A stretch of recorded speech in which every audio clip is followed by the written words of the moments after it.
You're listening to Speaking Sidemount, the podcast where we talk all things sidemount diving, from equipment, skills, techniques, and sidemount diving expeditions to interviews with some of the world's top sidemount divers. Whether you're new to sidemount, been sidemount diving for years, or just want to know more, this is the place for all things sidemount. I'm your host, Steve Davis. Let's get wet.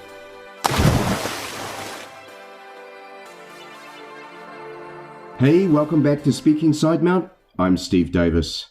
We live in a time where our world is facing unprecedented challenges. Foremost are the challenges in terms of climate change and the impact that we as human beings are having on the environment.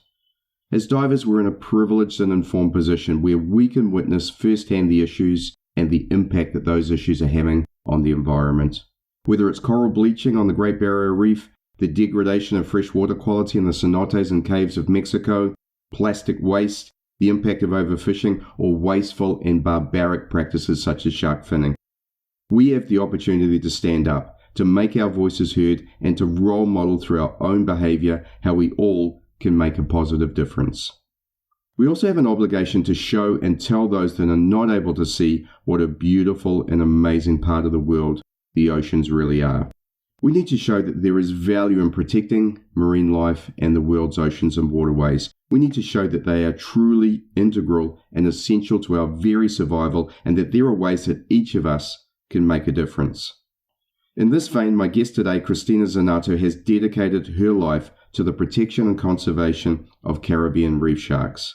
From her home in the Bahamas, she has spent over 25 years interacting with and learning about these amazing animals, to the point where she has real relationships with individual sharks demonstrated by their interactions with her in the water. Cristina is world-renowned for her work with sharks, but she's also a Sidemount and Cave Instructor and a dedicated explorer of the caves of the Bahamas. In this week's episode, we meet and talk about Cristina's work with sharks. We share our perspectives on why they're so misunderstood and about what we can do to educate others on sharks.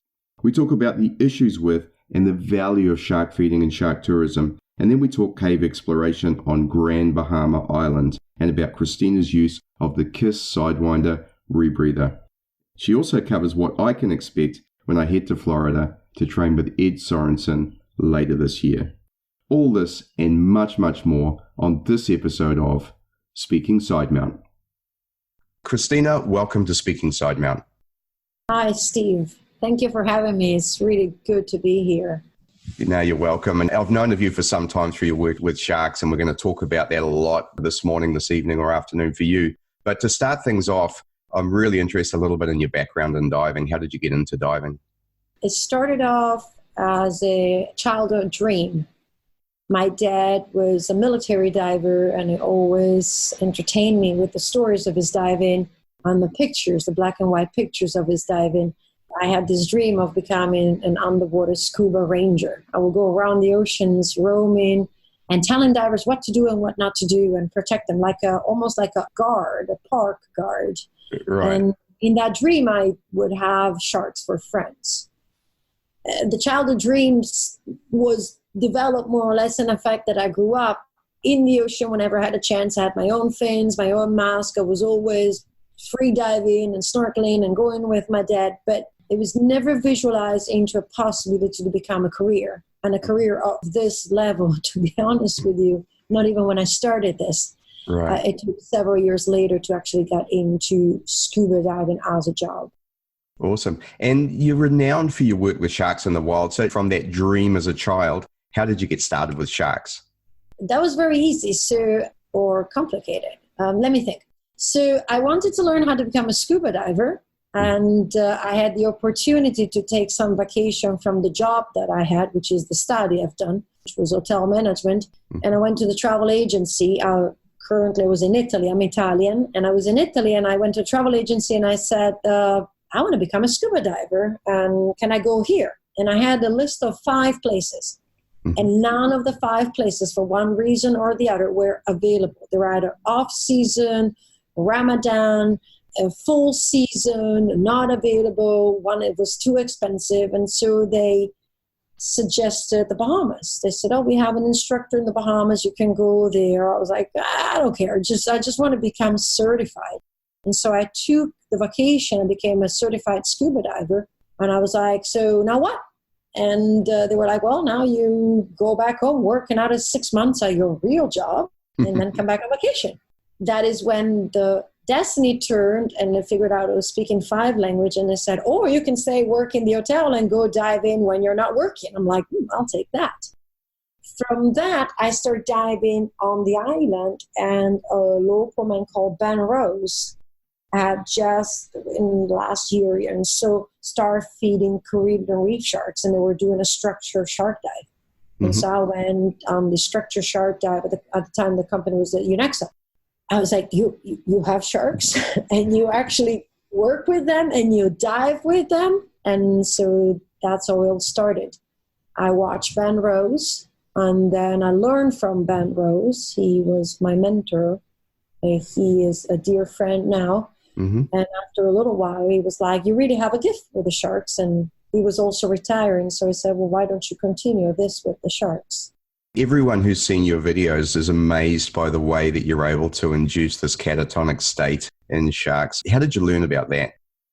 Well, first of all, I don't really call it catatonic. It's more like a relaxed state, because the shark is very much awake and very aware. Like if she feels there's too much going on, she'll swim off my lap and swim away. Yes. When shark in what is called tonic immobility, they don't move. They can't. They're actually more like a forceful and... This is when they're inverted, right? That happens. Inverted, or you kind of like force them to be there, and they can't get out of it unless you take them out of it. But my sharks voluntarily come into my lap. Ben Rose, again. I watched him one day. A shark basically swam up to him and kind of like he put his hand out, and that's how he started. And the shark just stopped on the hand, and he was just like, what was that? And so he started trying to pet the sharks, and so I followed his step and started to do the same thing. And in the beginning, to be honest with you, it was hit or miss and a trial. We did a lot of like rubbing on the nose. It was like this, maybe if I rub the nose, they're gonna fall. But with time and with spending a lot of time in the water with sharks and letting them be and realize now I really don't need to do that. They just naturally swim in and lean into my body, and I just gently pet them. Sometimes some of them just want to lean there, and I just give them a little touch on the top of the head. So it is a relationship that has evolved, like I guess all relationships do. Sure. And I find it really interesting because there's this whole almost bizarre thing about look, don't touch when we're interacting with marine life. And I know, I can see the look on your face right now. The sharks seem to come to you and they seem to love it. So how do you rationalize this whole contact interaction thing in that context? It's one of the bigger contentious issues. The bigger contentious issues is that I have food. So I'm actually feeding the sharks and I alter their behavior. And it's like, yes, because my dog sits just because he loves me. And so we do a reward system for many things in our life. We reward children with their good behavior by giving a little star on their forehead or a piece of chocolate cake or a toy or a good job. I really love you. And obviously, depending on the intellectual level of a creature that we're dealing with, the reward varies, right? So humans have rewards that could be a medal. A dog looks at the medal and goes, yeah, gee, thanks. So the reward to my dog is either a treat or a caress, or, for example, we're going for a very nice long walk. With the sharks, the food becomes a little bit like that reward for conditioning. How do I rationalize it is I have realized that shark tourism, which is the primary thing that I used to do and that I do, has allowed these sharks to become valuable to the country, to the point that the country, the Bahamas, has declared the entire shark population protected from import, export, exploitation, even any loophole that I've seen in many other legislations in the world, even good legislations. You can't land a dead shark in the Bahamas. But in order to do that, you need to give a value to the animals for the people to go, do I want to keep these 100 sharks alive? Or do I want to respond to the foreign fishing vessel that are asking me, hey, can you fin these sharks in your country and sell me the fins? Right. The other one with the food for me is just a reward thing. Same as I would reward my dog, same as I would reward a different kind of animal. And because of the nature of the sharks, they're what we call opportunistic feeders, we actually can create dependence. Are you saying you cannot? You can't. You cannot create dependence because, for example, Caribbean Reef Sharks are cleaner and they're designed by nature to show up wherever there is a dead or dying or decaying or injured fish. So if I'm not there feeding, they'll go and find different things.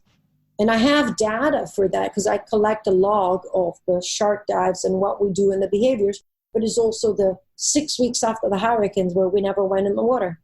Because we're just picking up our pieces. And when you go back in, the sharks are still there. The sharks are still healthy. The sharks are not eating people. Is it 100% correct? Absolutely not. But then there's many things as humans, our mere presence on this planet is not 100% correct. I see it in a positive way for the results that I've seen through people's reaction into changing their perception of sharks, people wanting to protect sharks, the locals changing their relationship with sharks. Yes. I only see positives. To the naysayer, a lot of the, oh, but this happened, this happens, this happens. When I read that after 25 years of being in the water with sharks and all of that, what I read is, I've never done this and I never seen this, but this is my opinion. Right. And that is the bottom line of a lot of these comments. Do look, don't touch, or you do this, everyone else is going to do it as well. Well, then the guy that parachute out of the sky in a space suit, just because, or people that go with a squirrel suit, just because I see them doing is I'm going to grab the squirrel suit and go and do it. At a certain point, I can't fix the lack of common sense. Sure. Yeah, I agree. And look, I don't see a whole lot of people going out and touching sharks. I mean, there's a little bit of holding on to the fin thing going on. I've seen with a great white and so on, but it's not something that people generally want to do. And I tend to agree with you. For instance, I've done a great white cage dive in South Africa.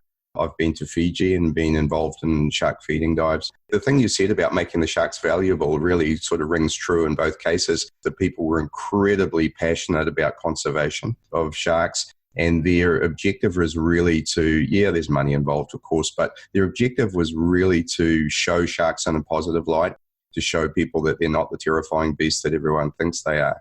And also, yes, they were starting to derive value from the fact that they had a shark population and therefore they were worth protecting. Again, looking at yours, especially when it's on the sharks or whatever animal we're talking about, when the interaction is on their terms, when they can swim away, when they're not being harassed, and they come to you, I see that being quite different to harassing an animal, which is obviously not right. I just surfaced today. I'm teaching another shark handling course with someone, and I told her, said, with the sharks will come towards you and you'll reach out. And one of the things I say is just shark yourself, touch the sharks, reach out, because it's one of the few places where you can do that. And the sharks will have 3 different reactions. And you can extend your arm. You have food in the container. But if the shark doesn't want to be touched, because we are so slow through the water, the shark's just going to turn the head away, and you can be within millimeters of the head and still not be able to touch that animal. Yeah, so sure. The sharks will allow you to touch them when they feel that it's okay and they're comfortable. Otherwise, they will avoid that. There's nothing forceful. Plus, I consider my sharks a little bit of ambassadors. Sure. Right. I do believe that people watch this interaction with me and these 20 sharks that I've known. Some of them I've known for 12 years. And they see this and they go, oh, I didn't know this about sharks. And you can start a conversation. Well, what else don't you know about sharks? And did you know there's 502 species of sharks? It's the same concept of removing the hooks. Yeah. I know that removing hooks does not save all the sharks in the world, but you should see the hundreds of messages, the thousands of messages I receive of people going, I never thought of a shark as an animal that would hurt. I never thought that someone will actually go out of the way to help a shark. Yeah. But as I start reading and watching, now I understand, and now I want to do something for them. So again, the removal of the hooks is a symbol. It's an ambassadorship for everything else out there. Yeah. And isn't it amazing, our relationship with fish? Because we love fish. They're a food source for us. But we don't tend to see them in the same way that we see mammals. And we have this close relationship with mammals. They're our pets, and we want to defend them. And yet we allow big game fishing where we put a hook into a large billfish and haul it around for 2, 3, 4 hours, tag it and release it and think we've done a nice thing. And why do we allow that? I just do not understand it. anything that we can do to show that fish are worth protecting or are real animals who feel just as any other animal does, I think is a great thing. I wrote an article, it's called It's Just Catch and Release, and it talks about a video I saw on YouTube. And it's a father with a kayak that takes his son fishing, and he catches a shark. And he reels the shark close to the boat and pulls the shark with the head out of the water. And the kiddo is like looking at the shark. And you can hear the voice of the father going, oh, say hello to the sharky. We're just going to take a picture of the shark. So the shark is hanging with his head out of the water. The kiddo's looking at it and they're taking a picture. And in the end, the father releases the shark. And everybody underneath the comments is like, oh, how cute, what a cute learning moment and all of that. And I grant you that. But in the article, I make this hypothesis, right? So now the father and the kid go home. They wash the kayak down, put the paddle away. And the father goes inside, says hello to mom, and the kid is sitting in the garage and grabs a fishing rod and goes around the corner and start hooking up cats. Mm-hmm. Right? And so reeling them in. Dad did that with the shark, and then he released the shark. So now I'm going to reel in the cat by its nose. And as soon as I tell this story, people horrified. It's like, oh my God. And it's like, what's wrong in a kid's mind? He just reeled in a shark. He just took a picture of the shark, and then the father released the shark, and that is okay. What's wrong with reeling in a cat, cutting the line, and letting the cat go with a hook in its nose? Mm-hmm. But like you said, in the people's collective, is like, you can't possibly do that. And they will take the kid to a doctor. They will think like that's the next serial killer in the making. Mm-hmm. Animal cruelty. But yes, we have a huge disconnect with the fish. We think we're like this dumb animal with no feeling and no feelings and no perception. And actually, I see them as they're intelligent, they communicate, they talk their language. Yes. They're afraid for their lives and they hurt. And sometimes they look at you and they look at you like, why? Why this? Yeah, it's an interesting thing. I still can't get my head around it. Now, one of the other things that I love about the work, and I think we're touching on this, is you're dispelling a huge number of myths around sharks and human beings. And a large proportion of people, especially non-divers, are irrationally afraid of sharks. What do you say to people when they say, hey, I'm afraid of sharks? The first thing I try to tell them is, why don't you learn about sharks? The problem is that when we say the word shark in our minds, most people they actually hear the jaws moving, and they just see the dorsal fin. And they don't realize that actually they're sharks the size of a pen, right? Their adult size is the size of the pen. And the biggest shark on this planet, which is the biggest fish in the ocean, actually likes to eat caviar, plankton. And in between, there's all these bizarre sharks that if I said, what's this? People will go, I don't know. And I said, well, that's a shark, because by definition. So the first step is learn about how many species there are. And then learn a little bit about their environment.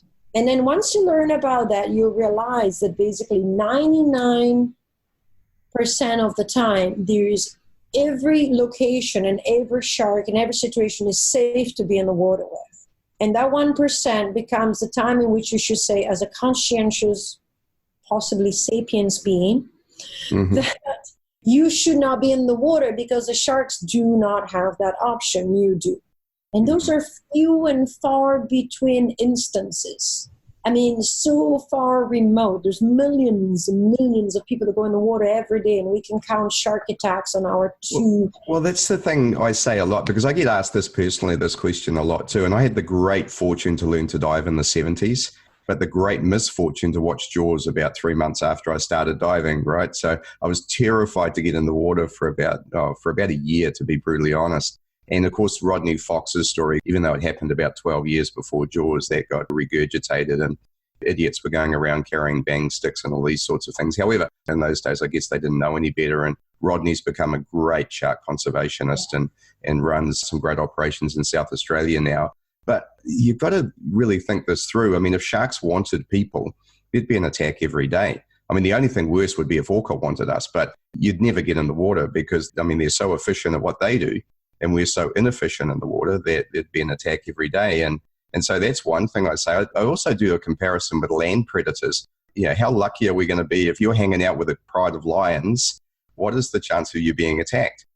and I would say quite high, versus I've dived in Monterey, California, and got out of the water and watched the surf report that night, and there was a great white literally a few hundred meters away from me. I never saw it. Maybe it was around, I don't know.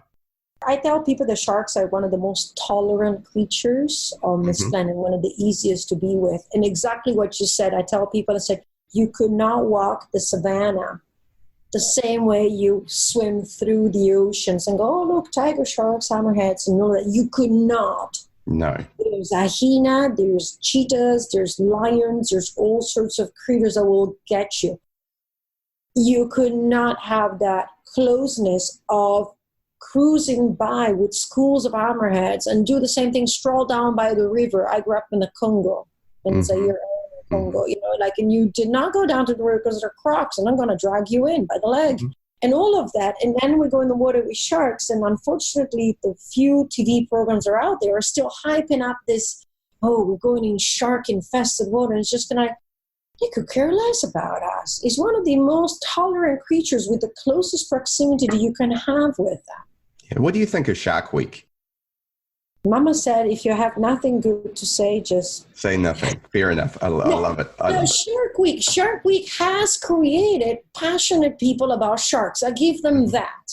It has created advocacy for shark. It has created interest and passion. But I think it's time for them to spin it around and to cut out all their big drama. And it's time to then says, here is the science and here is the reality. And let's stop doing these programs in which are still leveraging on the shark fear and is still doing that. Just spin it around. It's time for you to really change because you've made yourself very famous. It's become very important. A lot of people make money out of being on Shark Week and they use the sharks to make money and all of that. It's time to give back to the sharks with a Shark Week that is more educational, more interesting. You can still make it absolutely phenomenal without having to do a feature. I remember once I did a feature about this tiger shark attack in Hawaii. And they did a whole hour feature on this shark attack, which I don't believe it was an shark attack. I think the husband killed the wife and then turned the shark. That's me. Yes. And then in the same program, they go, oh, there's over 2 million people swimming in Hawaii every year. And this was the first attack in 30 years. Yes. And I'm like, well, so much you invest so much energy in doing a reenactment of this woman being shredded by a shark. If it was the first attack of about 60 million people that have got in the water in the last 30 years. Yeah. Here's something I say that surprises people too. They ask me, oh, you're a diver. Do you see sharks? And I say, look, very occasionally I see a shark in the water. And when I do, what an honor. And then they say, well, aren't you afraid? And I say, listen, if lightning happened to strike me on that day, it would be an honor. Because let's be clear, I mean, you've got more chance of being run over by a yellow bus on a Thursday driven by the Cookie Monster, haven't you? But if it's my day to die, that would be an honor because it's no fun being decapitated in a car accident either, is it? No. And that's the other thing. We do these things where we hear about car crashes daily, right? Everywhere, but we still drive cars. I think the problem with sharks is the sharks encompass everything that we're not, right? There is one place on this planet, which is the biggest one, is 72% of this planet, that we are absolutely useless. If we did not have all our phenomenal, we're going to talk about gear, side mount this and mast this and da-da-da-da-da-da. Underwater, we can't see, we can't breathe, we can't really move because our movement compared to any other animal is extremely limited and slow. And our capability of dealing with the environment of the water, I mean, even the warmest water will have us hypothermic in about 2 to 4 hours. We can instead use ice and snow to our own survival. We are able to adapt to every environment, the forest, the woods, the ice even, and we can even make something on everything. But if you're out in the ocean, you can't go, I'm going to take a breath and huddle underneath this coral head for tonight. Wait until the boat comes and picks me up tomorrow. But I can do that in the forest. I can climb a tree. I can build a shelter. I can dig a hole. So we're totally incapable of dominating. We're doing it with the machines and all that. this environment. Mm-hmm. And it makes us so upset. It really triggers our arrogance. Mm-hmm. And so then we manifest into, here comes the shark, which obviously, unfortunately, all the fish is more adaptable to the ocean, but the shark is paired with, in the collective, this idea of the shark teeth, and, we're talking about the shark as the master of the sea. That really annoys us. And so there's like this resistance, also this resentment towards this animal that is everything we could never be. Yep. And I think that's where also sport fishing and that kind of like tug of war with you're pulling a fish with the engine sitting in a seat with this giant rod. We fought the fish for 8 hours. It's like, no, you didn't. No, you didn't. The fish fought for 8 hours. Yeah, climb in the water and try and do that. Why don't you go in the water hanging onto the line and see if you can fight the swordfish that is just in the news for 8 hours? You, by yourself, with your bare hands and a line in your hands. See where that line goes. Mm-hmm. And so I think that is part of our hatred towards the sharks, that the fear is, it dominates the only environment we can't dominate. We dominate better space than we do the oceans. Sure. Yeah, that makes a lot of sense to me. And I think we're also afraid of things we can't see, aren't we? Just at a very simplistic level. Back to the Jaws thing where a lot of them were at night on the surface and something came that you didn't see, and we're terrified of that.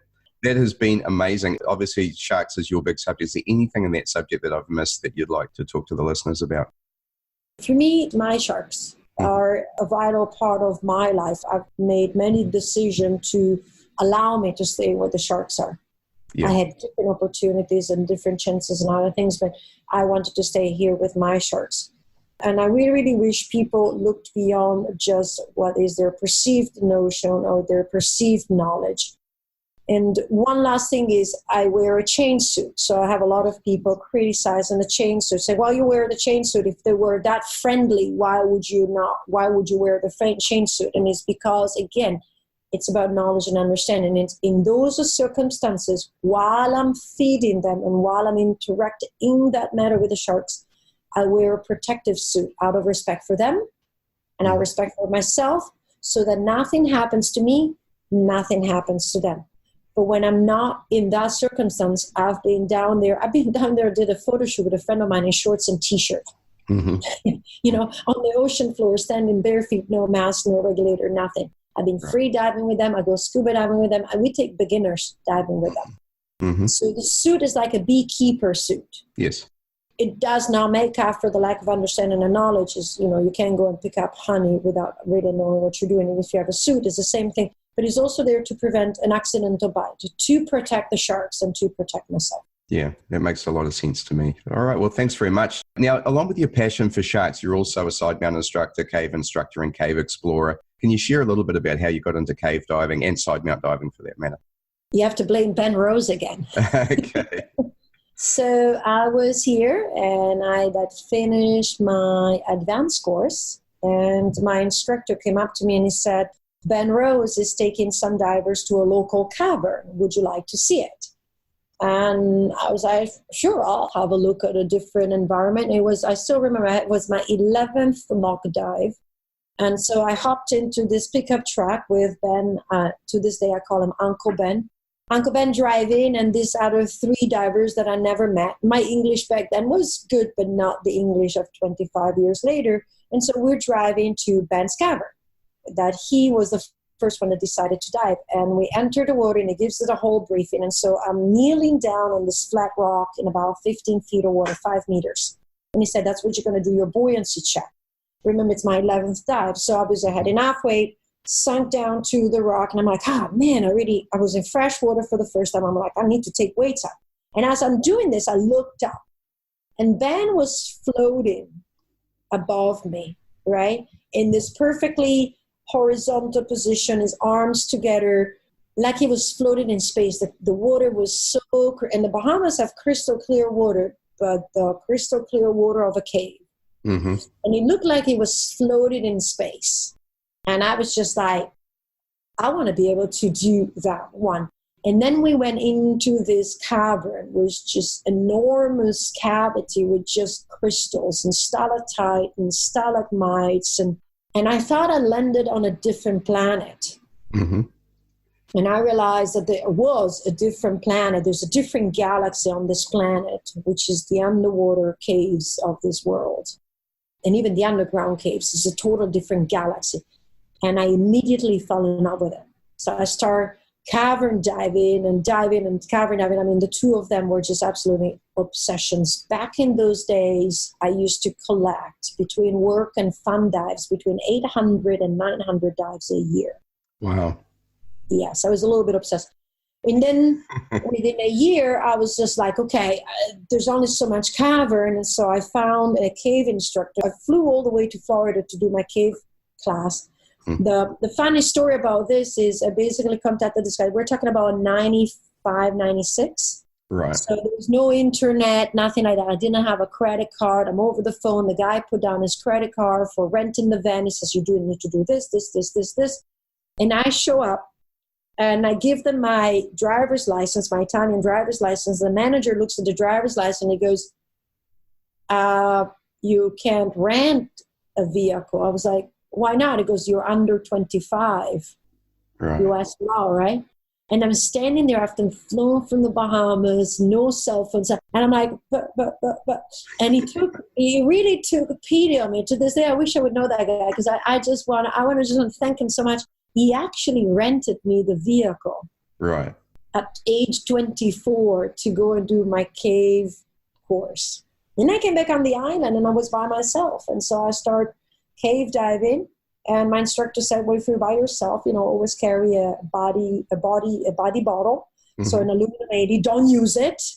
And I used to do this little 45 minutes cave dive, and I used to surface and thinking I've gone to the end of the world and beyond. Mm-hmm. But in a certain way, it was really cool because I built my cave diving rather slowly and cautiously, very cautiously. Mm-hmm. And then one day, Denny Willis, came through. He was the chairman of training of the NSS-CDS at the time, and he didn't tell me who he was. But he's like, oh, I heard there's caves. Is anybody that can take me? And I was like, I'm a cave diver. I have few, I think I had 60, 70 cave dives. I said, I can take you. I said, where I go. And so I took him on a 48 minutes cave dive. If I think about it now, I laugh. But he was so understanding. He realized, and he said, why don't you become an instructor? And I said, I've been told I have to do all these courses, and I don't want to do just courses. I want to do an internships, and there's nobody on the island. And he said, come with me to Florida. And that's how my journey started.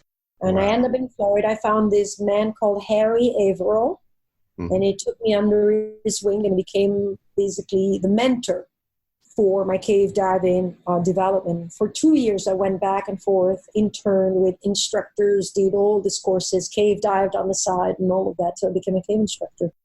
What a great way to think about it from your own point of view, that you were aware enough to know that an internship would be a great way to do that. Because of how I grew also as an instructor. Mm-hmm. And that's how I grow the instructors now. That's how I grow the younger divers now. You go little bit by bit, step. I have the capability and the freedom to say, okay, you're done your dive master. You're going to sit there for a year. And you're going to dive master, and you're still going to get paid. You're going to dive master on the boat for a year.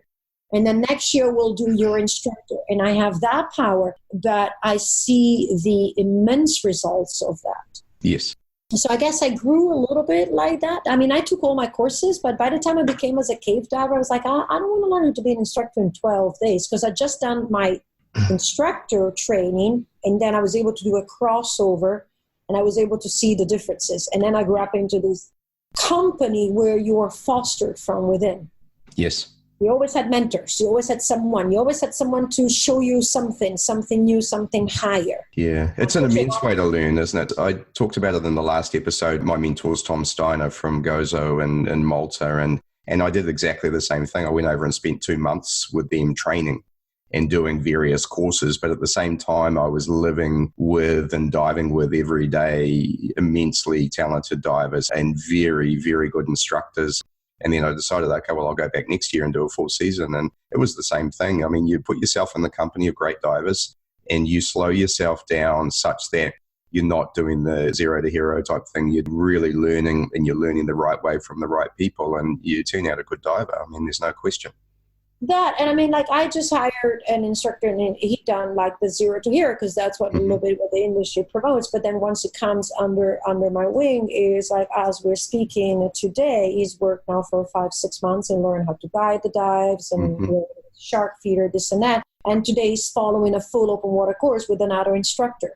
And again, I have that freedom and that power to say, I'm going to use 2 instructors for one course, because no instructor is thrown into teaching something without following first. Yes. And then when they teach it, they're followed, so that the senior instructor can go, that was good, Steve. However, you know, like, you could, or let me help you with this, or let me help you with that. So I do, even the people that walk, that are not mentored within the company, but walk from the outside, like foreigner hired on a work permit. I don't care who you are. Obviously, if you're really experienced, you still will follow once to see the structure. Now, a very good instructor that came in, I remember still to this day, he came in, he's like, I'll follow. And that tells me already you're a good instructor. Right? You don't go, oh, but I am. And then the next time I said, okay, do you want to do it? And he goes, yes, I'll do it. And I said, I'll follow you. Within half hour of me following him, I was just kind of like, you know what you're doing. But I think it's good that everybody is mentored through, at a small or a big level, depending on your capabilities, because that, I think that's the best way to learn and to grow. I agree. And also it's the safest way. I'm reading Gareth Locke's book, Under Pressure, at the moment. And, you know, it's immense. And he talks in there about leadership and followership. It's an important trait of good leaders that you're also a good follower. I am still taking courses. I just finished one. Like I did, I'm a rebreather and all of that, but I still went up to Edd, where you're going to go, and said, hey, and I already been doing some other stuff. And I said, hey, I want a proper rebreather cave training, you know, just grind. And I just want to go through that, because that is still really good. When you are always in a learning mode, then you also become better at teaching, because there's just something. Obviously, as you grow, there's less and less, but there's still something to learn. Yeah, always. And Tom Steiner, again in last week's episode, made the point that, you know, you treat the world like a smorgasbord. You know, just grab the things you like, leave behind what you don't like. I mean, you'll always learn something by going and learning from another instructor. You know, how do they teach? How do they interact with their students? I think it's a great thing. So you and I spoke of it earlier. You just put a heap of new line into a cave you're working on. Tell us a bit about your exploration projects that you're currently doing. The exploration project that I have become involved with, they're in a certain way, I guess, like any exploration, but a little bit bizarre in the concept that most of the caves that I approached here, especially on Grand Bahama Island, and being dived, I mean, Ben's Cave is mentioned in Caverns Measured Estimate by Shaq Exley. And there's, you know, Gene Melton name on a little piece of paper that says 22nd August 1977. Wow. Laying a line in Ben's Cave. And so I landed here in a land of caves where people go, yeah, I've been there, done that, these caves are done. And as a beginner, I actually believed them. But then as I started diving these caves over and over and over again, all of a sudden I was just kind of like, but because I became more familiar with them, I said, well, this has been missed, and this has been missed. And so a lot of my cave exploration is actually in these old caves, caves that have been explored by the likes of Shaq or Gene or even Dennis Williams and all of that, or even more recently, Brian K. Cooker and everything. But because I'm here and I constantly go in, Rob Palmer, all of a sudden I find new cave everywhere. The most amazing one was the one where I connected a land cave. It's like 300 yards inland, and I came out in the ocean about 500 feet offshore. Wow. And that one I had been told it does not connect. They're in line. If you look them on Google Map, they're in line with each other. I was told they don't connect. It's a terrible cave. It's a bad visibility, extremely polluted, lots of percolation. Back then I was still in open circuit. And it took me 5 years. It's tidal dependent, weather dependent. You know, it was just nasty. But I connected it. I was told, no, it doesn't connect. We've already been there. We already tried. The other one was to finish the work of Rob Palmer out in Sweden. But the most recent one is this cave. where it was my backyard, is the Mermaid Owl Hole Cave, where I learned to swim down, and I did my 46 minutes cave dives. And I train people in it, and I dive in it. But a little bit thanks to technology, but also 23 years of cave diving experience, all of a sudden I'm going in and I'm like, there is so much cave. So I kind of like I find myself being an explorer of the already used caves. Yes. I seem to be the explorer that comes in all these caves that everybody has swum back and forth, back and forth, back and forth. And I come in and after I dive them after a little bit, I'm like, but you missed this 3,000 feet of cave on this side. What has been happening with my explorations, they were like in these caves that everybody was like, yeah, it's just there, it's a cave, it's nice. And all of a sudden I just found this upper room and lower rooms, and the last 1,000 feet that just blew my mind, that this area of this cave is black. It's black silt, it's black wall, it's black ceiling, it's black. Mm-hmm. And I went down one of this area that I was mapping at the same time I'm doing survey in this cave, and it looked like it could open, but I found a lot of pinching. I was like, okay, let me just give one more try into this area. So it's a very low bedding plane, and you can't really see. So you swim and then you find the wall, and then you swim and find the wall. And then it looked like another lead. I said, I have to give the best I can. I'm going to surface and say, I searched this entire area. There's nothing. And as I went down, all of a sudden the cave opened, and then it opened, and then it opened, and then it went up. And all of a sudden I'm leaving this black cave, and I'm in crystal clear water with crystal clear decorations. And all of a sudden there's frozen rain rooms and stalactites and orange crystals and white crystals. And I'm like I'm in the universe inside this universe. And it's really funny because I laid 2,200 feet of line in 2 dives. Wow. And all of a sudden, and it's really funny, as I'm re-navigating everything, verifying I did a circuit into one of them, and know that I'm verifying everything, putting on the correct markers. You then plunge back into this blackness, and I'm like, how is that cave up there even existing? That's what I love, is just these caves are not done yet. No. They're never going to be done. I know. In all of my interviews, I remember talking to Jill Hyneth, and she was talking about the exploration going on in Ginny Springs right now. Arguably the most dived cave in the world, and they're still extending the line in Ginny Springs. And I'm off to Mount Gambier in South Australia in 2 weeks' time, and to dive for the first time Tank Cave and some of the caves there. And I interviewed Ryan Kachkowski just a little while ago, who's done some amazing exploration in the Nullarbor caves. And he found a new passage in Tank Cave, again, the most dived cave in South Australia. And he found a new passage that then led through to a whole lot of fossils, just this immense archaeological find that was not known to be there, you know. So these things are happening a lot, and I understand completely what you're talking about with looking for new passage in caves that have been dived a lot. I think a lot of it has to do with what I call dive site fidelity. I've been 25 years on the same island, and I keep repeating things. It's the same relationship that I developed with the sharks. It becomes this, I don't helicopter race for 2 weeks out of the year, go to a location, take a couple of pictures with the sharks. I'm in the water with them day in, day out. What you see is what you'll get. When I don't answer emails because I've been diving all day for it, but I keep being there, it becomes familiar. And through familiarity, communication happens.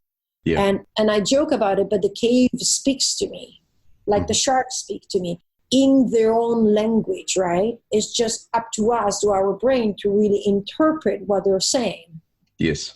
And so the language of the cave is maybe a very ancient one and maybe a little bit a hard one. When we go back to, you can't just show up and expect to become the cave explorer. The cave won't talk to you, or if the cave talks to you, you won't be able to hear her. I know I make a metaphor. It's a metaphor. I'm not that crazy. But to me, it's like the cave speaks to me through the constant repetition and understanding. Yeah. And then all of a sudden the cave has a language in the way the passages are formed, has a language in the way you understand. I thought for years that mermaids was like one of those one-layer caves, 70 feet, 21 meters, that's mermaids, goes up a little bit into the big room, which is like 63 feet, but then drops down to 72 feet and never changes. Mm-hmm. Little did I think, is like, well, there's a big room that is actually one layer higher. And all of a sudden, now I'm in exploring between mermaids and owl. I'm in 3 layers. Wow. And I guess, as you say, you've got to think about the geology and hydrology of a cave and think about how water works. I mean, they're made by water, right? So how does water move through limestone?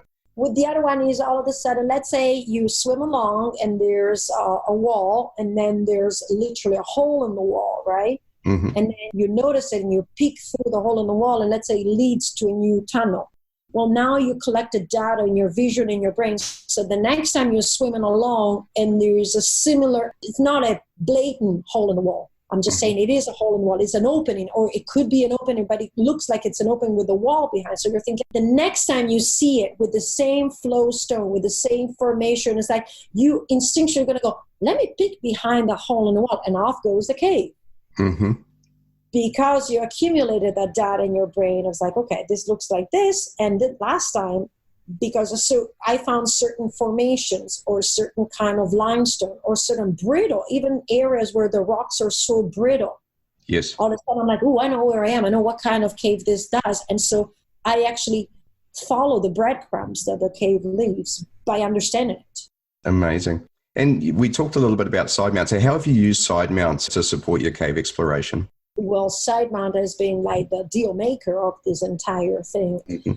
Primarily, for me, Sidemount is 2 things. On land is the exploration kind of gear that you need. Sometimes, I remember when I did Sweetings, it takes about 20 minutes to do one trip with some gear. And so with a Sidemount, you can carry 1 tank at a time with a backpack, next tank at a time with a backpack, because the terrain is really all broken and all of that. So from an expedition point of view, it's more versatile. Yes. It's less tiring and it's more flexible. But then most of these caves have maybe areas or entrances. For example, the cave might open up. But like Pisces, for example, it's a 50-foot sandwich slab. So for 50 feet from the surface down to about 50 feet, you slide and you grind in a Sidemount going through these 2 layers of rocks. You would have never made it through there in a backmount. Right. So it's useful on the surface on the exploration point of view, and on the water is obviously access, because then you have the removal of the tank or the swinging of the tanks forwards, and so it makes you a way better creature. And more, it may almost makes you like a little bit of a rigid octopus, right? Sure. But an octopus is a big blob, and next thing you know, it's going through a keyhole.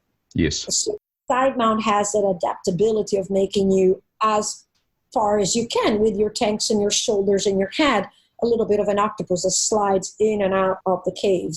It gives you a independence and redundancies that the back-mounted doubles. I'm a back-mounted double. That's how I started. Because in the old days, you could not do side mount if you didn't do back-mounted doubles.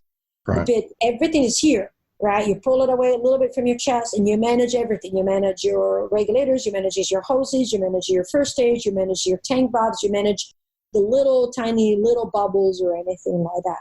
Furthermore, into the side mount as a woman, and as a woman of relatively small size compared to US, is also how the side mount in a certain way developed. So we went away from the original armadillo and all of that. I'm like a big razor user. It was smaller than my body. And that is really the deal maker of side mount for me. All of that. Yeah. Which now brings me into my rebreather side mount. Yes. We talked earlier, I'm off to Florida in September to train with Edd Sorenson on the Sidewinder. And I know you trained with Ed, you said that before. Can you share a little bit about why you chose the Sidewinder and how it supports your diving? So I had been told for a very long time that I should move into a rebreather. And I remember walking the DEMA floors for many years, looking at all these rebreathers going, they're not going to fit. I don't go deep. I don't do wrecks. I'm not in a Great Lakes. For me, the rebreather was a mean to caves. And the rebreathers, the average rebreathers into those caves would have not fit. I don't have caves like, the gallery of, right. Devil's Sister. When I saw the Sidewinder, and I saw the Sidekick before the Sidewinder, and it still did not speak to my heart. I know it sounds crazy, right? But when I saw the Sidewinder, I was like, that is it. There it is. That is, if somebody would have asked me what I wanted, obviously I could have not verbalized it because I don't know how to design these things. Mike Young does that. He's the genius in that. But for me, it was just like, it has everything. And the most important thing is that it has a full redundant side mount system to itself. Yes.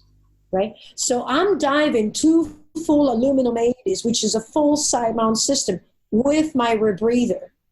Now you add 20 years diving, for example, into Mermaid's Hour Hall.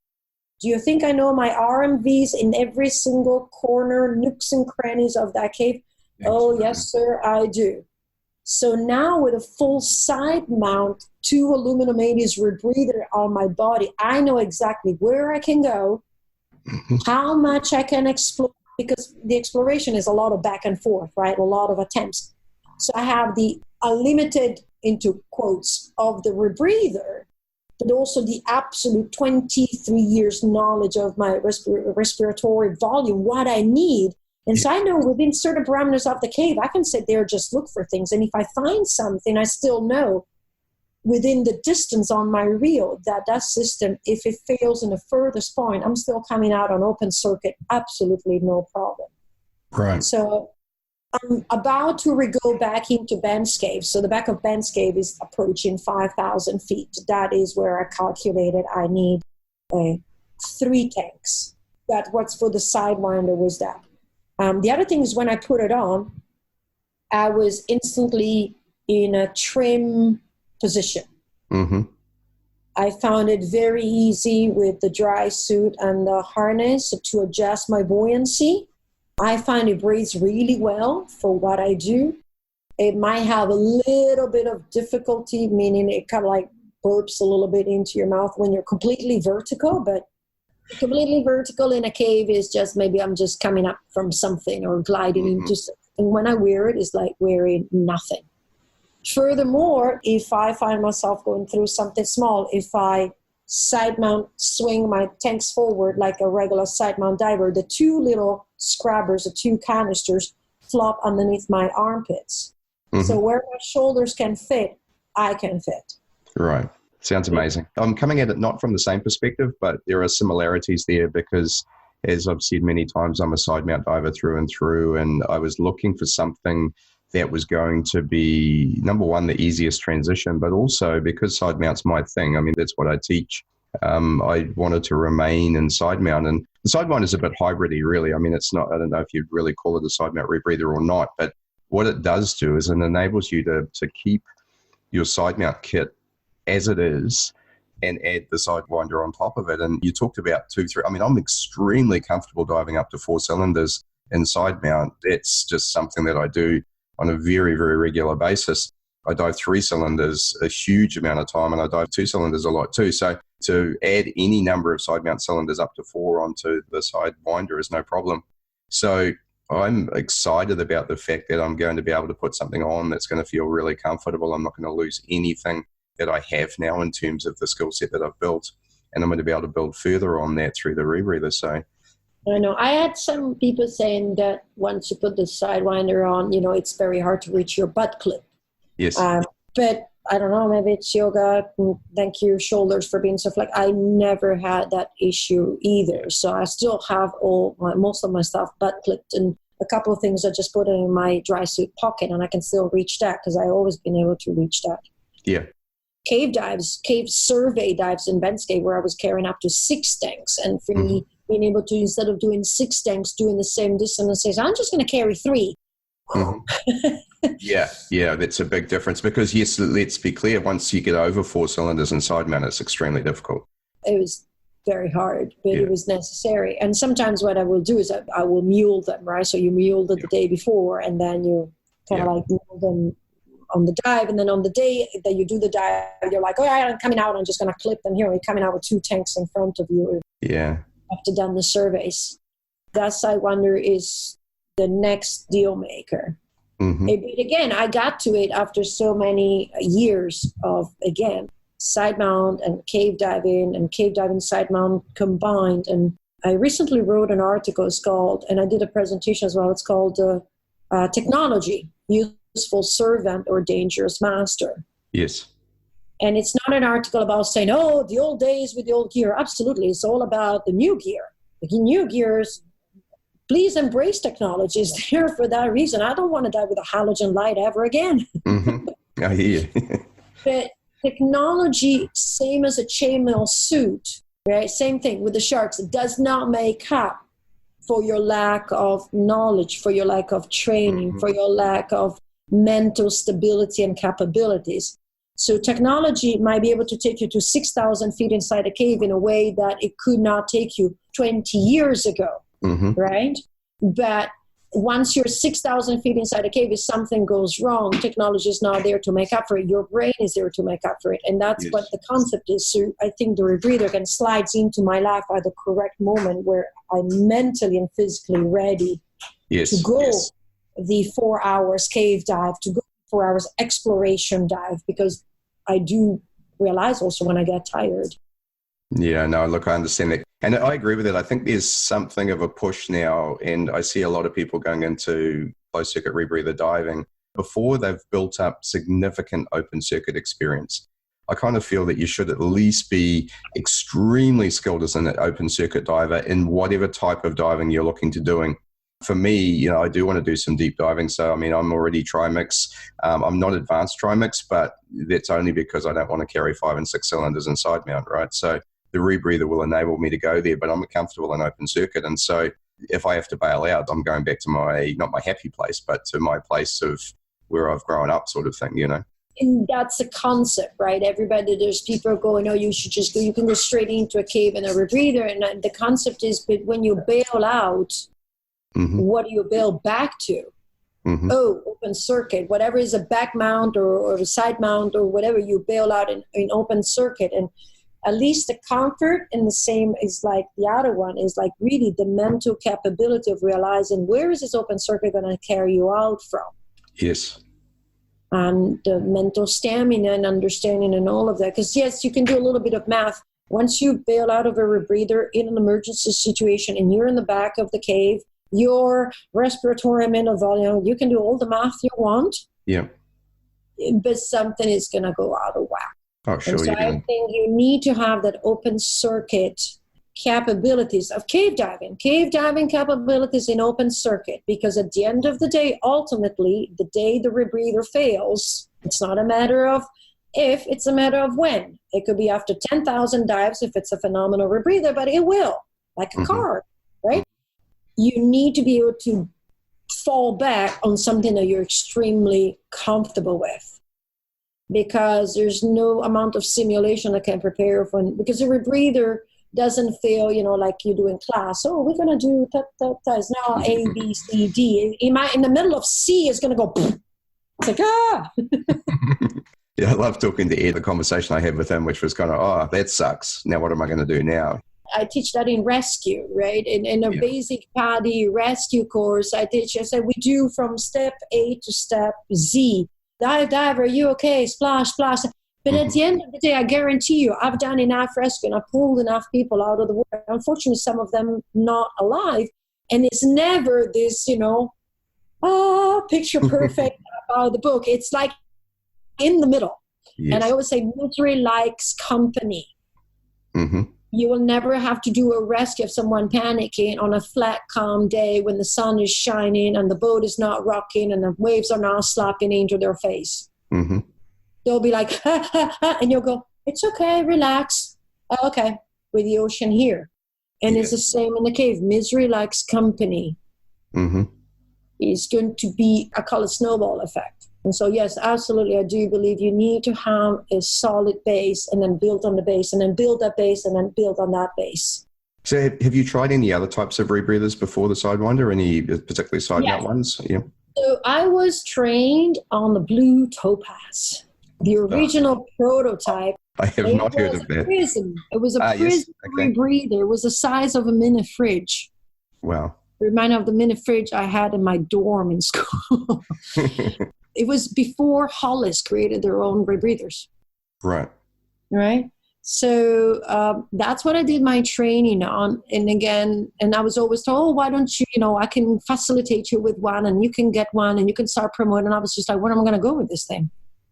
Plus my trim was it was very hard to trim with it and everything. Sure. And then I tried recently, after I was a Sidewinder, I tried the Liberty. And so obviously it was a trial. It was a very comfortable unit. But again, you have the unit with your dill and your two, and then you have one bailout tank. And I was just like, I really like my two side mount. The other thing I didn't like, which obviously they don't allow you to do during a trial, is the Liberty was doing things for me. Yes. I'm a CCR diver.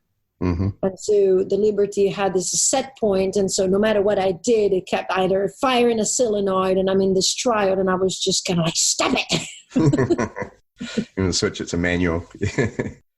Because I'm used to manual. So from a rebreather point of view, I'm a newbie.